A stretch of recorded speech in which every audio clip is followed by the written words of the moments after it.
আমাদের মাননীয় প্রধানমন্ত্রী এই ঘটনা ঘটার পর থেকেই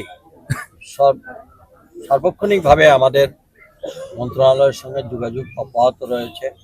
আমাদের সিনিয়র সচিব, আমাদের ডিজি মহোদয়, আমরা বিদেশের সঙ্গে প্রতিনিয়তই যোগাযোগ করে আমরা এই পর্যন্ত একজন লাশ আমরা হস্তান্তর করেছি। এটার আমরা মানে ফ্লাইটের এবং যুদ্ধের কারণে আমরা হয়তো যোগাযোগ করতে পারতেছি। যেদিনই সম্ভব হবে পরে এটা জানানো হবে। আমাদের মাননীয় প্রধানমন্ত্রী নির্দেশে আমাদের কিছু আর্থিক সহযোগিতা দেওয়া হয়েছে। এটা এবং তার যে ক্ষতিপূরণের বিষয়টা আমরা আমাদের মন্ত্রণালয়ের মাধ্যমে সৌদি আরবে যে কোম্পানি সেই সরকারের মাধ্যমে আমরা সেটা আদায় করব ইনশাআল্লাহ।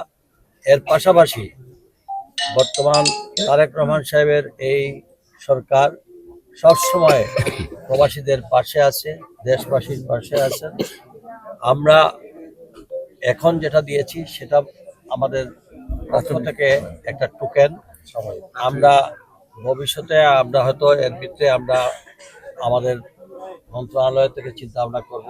আগে আমরা বিদেশ থেকে তার পাওনা দানা সেটা আদায় করব, আর আমরা আমাদের অবস্থান থেকে সর্বাত্মক সহযোগিতা অব্যাহত থাকে। আর একটা স্পেশালি তাদের লেখাপড়ার জন্য আমাদেরকে জানাবেন, যদি তারা হয় আমরা সেটা যাতে লেখাপড়া বিনা বেতনে আমরা মাসে 2000 টাকা করে আমরা দেবো। 7 বছর পর্যন্ত আমরা এটা কন্টিনিউ করবো। ইন্নে চাও ক্যামেরা চাও ক্যামেরা